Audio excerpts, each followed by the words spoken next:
FIFA world cup final আসলেই মানেই আমরা পাগল। কিন্তু ভেবেছেন 140 কোটির দেশটা কোথায়? আমরা কবে কোয়ালিফাই করব? প্রতি 4 বছর পর যখন ওয়ার্ল্ড কাপ আসে আমরা পাগল হয়ে যাই। লাস্ট ওয়ার্ল্ড কাপে ছিল নাকি তার আগেরটায় ব্রাজিল আর আর্জেন্টিনার সমর্থকরা নিজেদের মধ্যে মারামারি বাঁধিয়ে দিয়েছিল। কেউ একজন ইনজিওর্ড হয়েছিল বা মারা গেছিল, এমন কিছু একটা ঘটেছিল। আমরা 150 কোটির একটা দেশ, দয়া করে একটু ভাবুন। আর একটা ফুটবল টিম বানাতে মাত্র 11 জন প্লেয়ার লাগে। আমাদের পুরো দেশে কি মাত্র 11 জন যোগ্য প্লেয়ারও নেই? এটা হতেই পারে না। নমস্কার আচার্যজি, আমি কলকাতা থেকে আদিত্য বলছি। আমার প্রশ্নটা আসলে ফ্যানদের মনস্তত্ত্ব নিয়ে। যখন আমাদের দেশ ফুটবলে 2027 সালের এশিয়ান কাপে কোয়ালিফাই করতে পারে না, কিংবা যখন আমাদের দেশের টপ লিগ, এই যে আইএসএল, প্রশাসনিক কারণে মাসের পর মাস বন্ধ থাকে, আর আমরা জানতামই না যে এর ভবিষ্যৎ কী, তখন কিন্তু আমাদের মধ্যে এই একই উন্মাদনা বা প্রতিবাদ দেখা যায় না।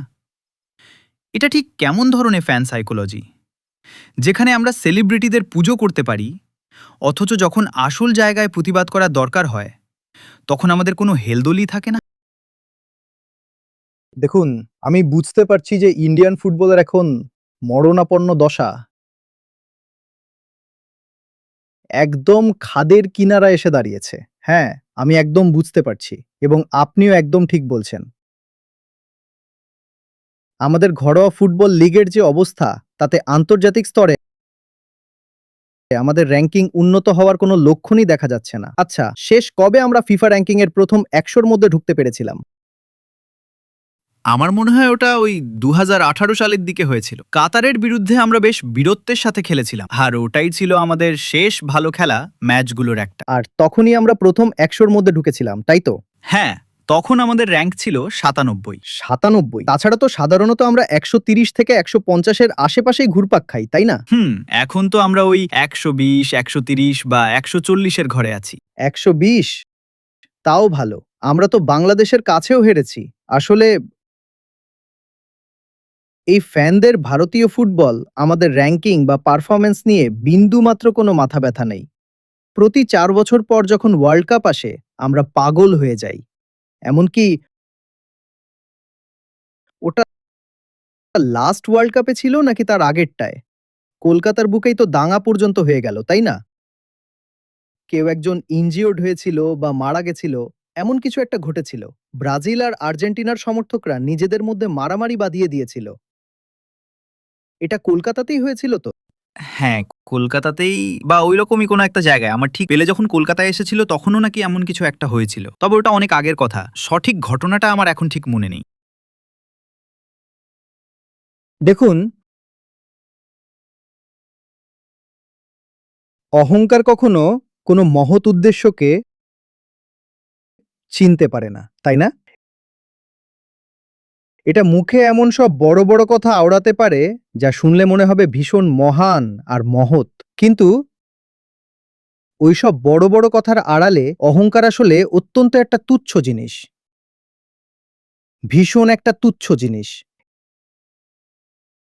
এটা শুধু চেনে নিজের কিছু পছন্দ অপছন্দ, ভালো লাগা মন্দ লাগা, আর কিছু অন্ধ অন্ধ আবেগ। এটাই হলো অহংকারের আসল রূপ। এরা মুখে হয়তো দেশ, সমাজ এইসব নিয়ে বড় বড় কথা বলবে, কিন্তু মন থেকে কি এরা সত্যিই দেশের তোয়াক্কা করে? আদতেও কি তোয়াক্কা করে? আসল জাতীয়তাবাদ বা দেশপ্রেম হলো সেই মহান আদর্শগুলোকে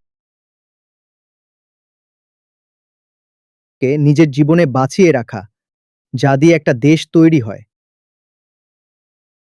তাই তো? কিন্তু অহংকার সেটা কখনোই মেনে নেবে না। মানুষ মুখে নিজেদের জাতীয়তাবাদী, দেশপ্রেমিক আরো কত কি বলে বেড়াবে, কিন্তু নিজেদের জাতীয় ফুটবল দলের জন্য তারা এই পাগলামির 1% ও দেখাবে না। তারা আমাদের ঘরোয়া ফুটবল ম্যাচগুলো দেখতে স্টেডিয়ামে ভিড় জমাবে না। আজ যদি দেশের ফুটবলের উন্নতির জন্য কোনো ফান্ড রেইজিং বা টাকা তোলার ব্যবস্থা করা হয়, আমি জানি না কতজন মানুষ মেসি ট্যুরের একটা টিকিটের দামের এক ভগ্নাংশ টাকাও এখানে কন্ট্রিবিউট করতে এগিয়ে আসবে। কিন্তু আসল প্রশ্নটা হলো, এই ধরনের অন্ধ ভক্তিবাদ আর অঢেল টাকা ওড়ানো কেন শুধু দেশের বাইরের লোকেদের জন্যই তোলা থাকে? ভারতীয় ফুটবলের প্রেক্ষাপটে 50 কোটি টাকা কিন্তু মোটেও ছোট কোনো অঙ্ক নয়। আমাদের দেশের ফুটবল আজ ফান্ডের অভাবে ধুঁকছে, অথচ এই তথাকথিত ফ্যানেরা সেই টাকার একটা সামান্য অংশ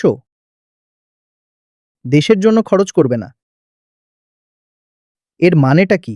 আমরা কি সত্যিই দেশকে ভালোবাসি? আমরা কি আদেও কোনো জাতীয়তাবাদী মানুষ? আমরা কি সত্যিই তাই?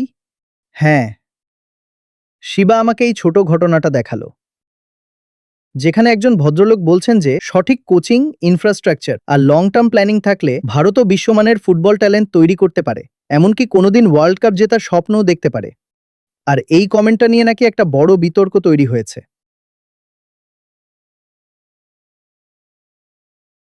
আমরা 150 কোটির একটা দেশ, দয়া করে একটু ভাবুন। আমাদের দেশে প্রায়ই একটা অজুহাত দেওয়া হয় যে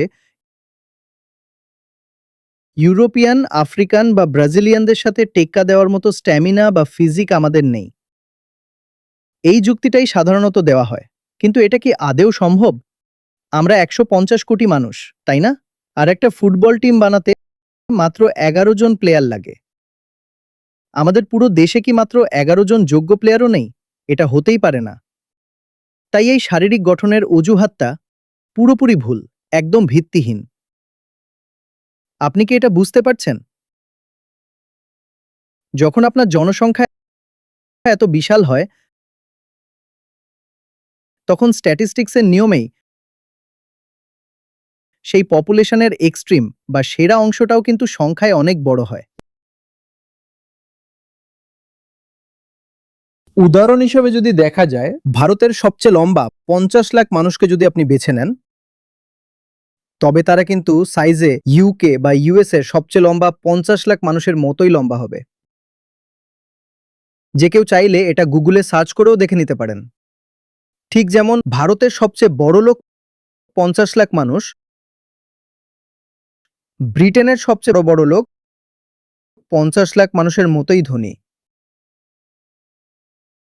আমাদের দেশটাকে গরিব দেখায় কারণ আমাদের দেশে দারিদ্র্যের একটা মস্ত বড় লেজ রয়েছে, যা আমাদের গড়ের হিসেবটাকে ধাক্কায় অনেকটা নামিয়ে দেয়।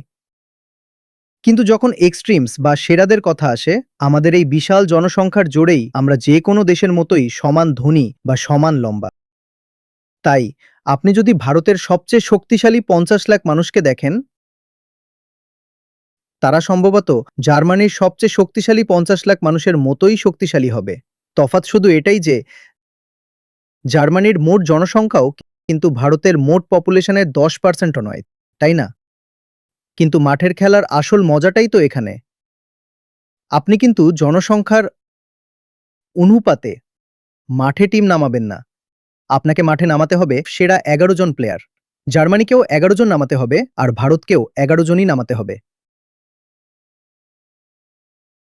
তফাৎটা দেখুন, জার্মানিকে তাদের 11 জন প্লেয়ার খুঁজে বের করতে হয় মাত্র 10 কোটি মানুষের মধ্য থেকে, আর ভারতের কাছে প্রিভিলেজ আছে 150 কোটি মানুষের মধ্য থেকে সেই সেরা 11 জনকে বেছে নেওয়ার।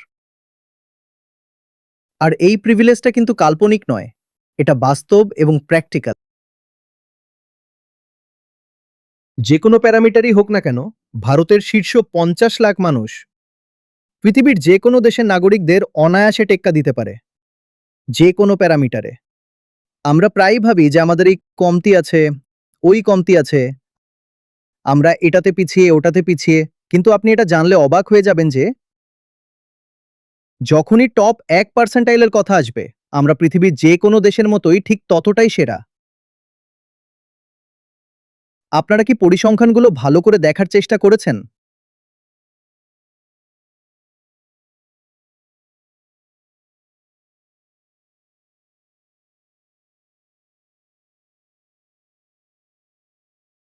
ইনফ্যাক্ট সাম্প্রতিক সময়ে ভারতের সবচেয়ে লম্বা যে মানুষটি, সে কিন্তু ব্রিটেনের সবচেয়ে লম্বা মানুষের থেকেও বেশি লম্বা।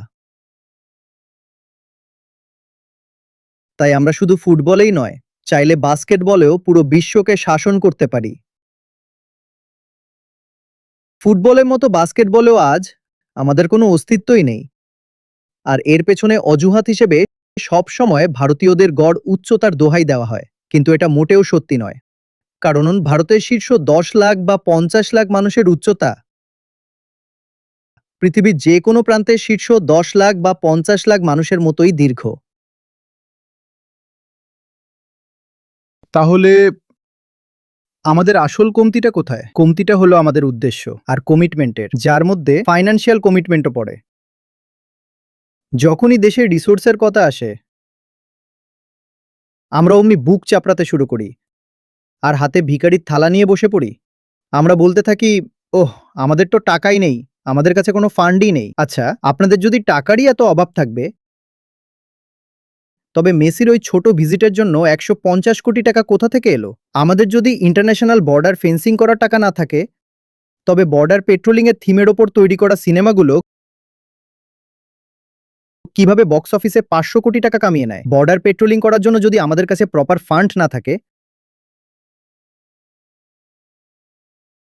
তবে এই একই থিমের ওপর সিনেমাগুলো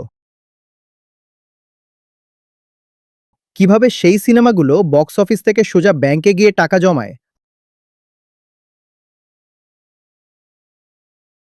টাকা কিন্তু আছে, ভারতীয়দের কাছে টাকার কোনো অভাব নেই। কলকাতার কথাই ধরা যাক, ওখানকার পার ক্যাপিটা ইনকাম কিন্তু ব্যাঙ্গালোর বা হায়দ্রাবাদের তুলনায় 3 থেকে 4 গুণ কম। হ্যাঁ, আপনারা চাইলে ডেটা চেক করে দেখতে পারেন। কলকাতার মানুষের মাথাপিছু আয় হায়দ্রাবাদ, ব্যাঙ্গালোর বা গুরগাঁওয়ের চেয়ে অনেকটাই নিচে। কিন্তু একটু তাকিয়ে দেখুন, মেসির জন্য কলকাতার মানুষ কিভাবে হু হু করে এত টাকা ঢেলে দিল। একটুও সমস্যা হয়নি। কলকাতার কাছে সব টাকা ছিল। অপর পিঠে যখন আপনি কলকাতার রাস্তায় পিঠে করে রিকশা টেনে নিয়ে যাওয়া মানুষগুলোকে দেখবেন, ওটা কলকাতার একটা বড়ই অদ্ভুত দৃশ্য। ওই হাতে টানা রিকশা আর তার চালক। আমি যখন কলকাতায় 2 সপ্তাহের জন্য ছিলাম, আমি দেখেছি তাদের মধ্যে অনেকেই খালি পায়ে ছিলেন। পায়ে কোনো কোনো জু- হ্যাঁ, পায়ে কোনো জুতো পর্যন্ত ছিল না। আমি কিন্তু ভুল বলছি না। কলকাতার মাথাপিছু আয় যেখানে বছরে মাত্র 1.5 লাখ টাকা, আর সেখানে এনসিআর, মুম্বাই বা হায়দ্রাবাদের আয় 4 লাখের ওপরে। ব্যাঙ্গালোরের আয় তো তো প্রায় 6 থেকে 8 লাখ টাকা। তো এরই সংখ্যানগুলো দেখলে যে কেউ বলবে যে কলকাতার কাছে তো কোনো টাকাই নেই। কিন্তু মেসির জন্য কলকাতার কাছে সব হাজির ছিল। তাহলে আমরা কি সত্যিই গরিব, নাকি আমাদের কোনো সঠিক ডিরেকশন নেই? আমরা আসলে জানি না যে ঠিক কোন দিকে যাওয়া উচিত, কারণ আমাদের জীবনের কেন্দ্রবিন্দুটাই ভুল জায়গায় সেট করা আছে। তো ব্যাঙ্গালোর আর কলকাতার মধ্যে মাথাপিছু আয়ের তফাৎ যেখানে প্রায় 4 গুণ, আর বাকি শহরগুলোর সাথে প্রায় 3 গুণ। তা সত্ত্বেও ওই 50 কোটি টাকা যেন কোথা থেকে হুট করে চলে এলো।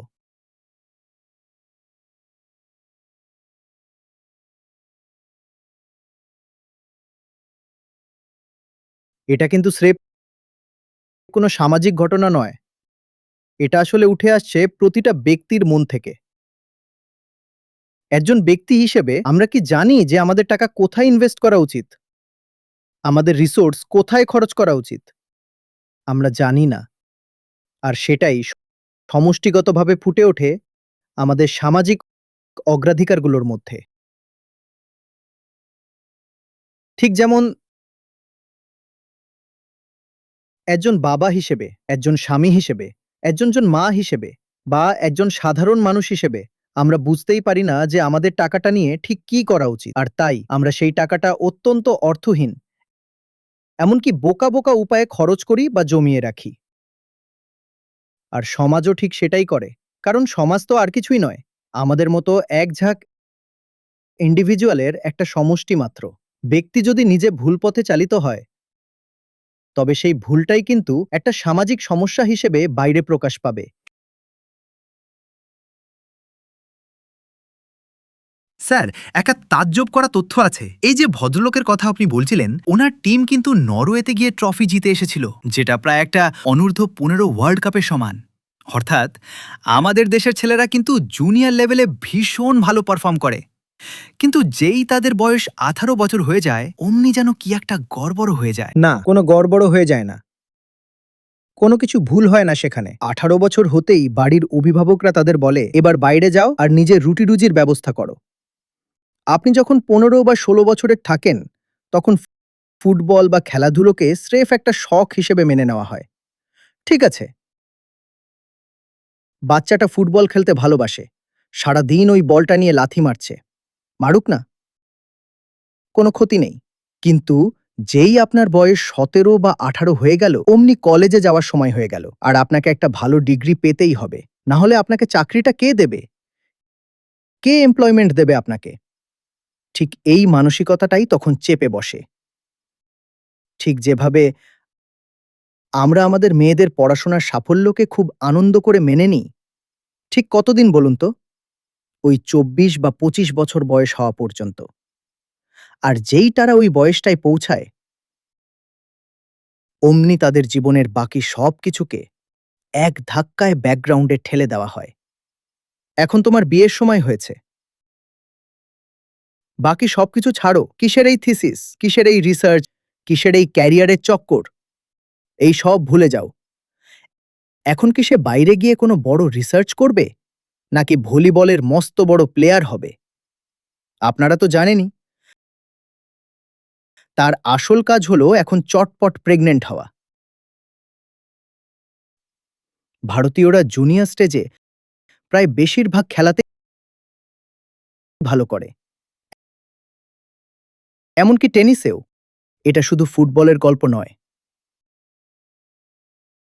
টেনিস, এমনকি বাস্কেটবলেও ভারতীয়রা অনূর্ধ্ব 13, অনূর্ধ্ব 15 বা কখনো কখনো অনূর্ধ্ব 17 স্তরে বেশ ভালো পারফর্ম করে ফেলে। কিন্তু ঠিক তারপরেই এই সমাজ মাঝখানে এসে ঝাঁপিয়ে পড়ে। এই সামাজিক ফ্যাক্টরটা মাঝখানে চলে আসে, কারণ প্লেয়াররা তো আর শূন্যে বাস করে না, তাই না? তারা উঠে আসে এই সামাজিক মাটি থেকে। আর আমাদের এই সামাজিক মাটি কিন্তু নতুন কোনো এক্সপেরিমেন্ট বা এক্সপ্লোরেশনের জন্য মোটেও অনুকূল নয়। এর মধ্যে সেই উপাদানগুলোই নেই যা দিয়ে কোনো খাঁটি ট্যালেন্ট বা জিনিয়াস তৈরি করা যায়। আমরা সাংস্কৃতিকভাবে আজ এতটাই ইনসিকিউর হয়ে পড়েছি যে আমরা শুধু একটা তথাকথিত নিরাপদ ভবিষ্যতের পুজো করি।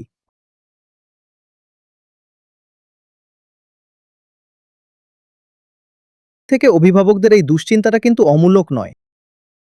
তারা চান তাদের ছেলে বা মেয়ে যেন জীবনে অন্তত না খেয়ে না মরে। আজ যদি ফুটবলে ঠিকঠাক টাকা ঢালা হতো, তরুণ প্লেয়ারদের যদি অন্তত একটা বেসিক রুটি-রুজির গ্যারান্টি দেওয়া যেত, তবে বাবা মায়েরা খেলাধুলোকে ক্যারিয়ার হিসেবে বেছে নিতে এত সহজে নাকচ করে দিতেন না, তাই তো? তো আমাদের প্রায়োরিটি, আসল সমস্যা কিন্তু এটা নয় যে আমরা গরিব। আসল সমস্যা হলো আমাদের কাছে কোনো সঠিক প্রায়োরিটি নেই। আর আমরা আজও অতীতের 200 বছরের ব্রিটিশ শাসনের লোহার শিকল দিয়ে আষ্টে পৃষ্ঠে বাঁধা। সেই দাসত্ব আমাদের মনের ভেতরে গভীর ক্ষত আর এক মস্ত বড় ইনসিকিউরিটি রেখে গেছে। আমাদের কাছে আজও সবচেয়ে বড় প্রশ্ন হলো, আমি একটা চাকরি পাবো তো? একটু খাবার জুটবে তো?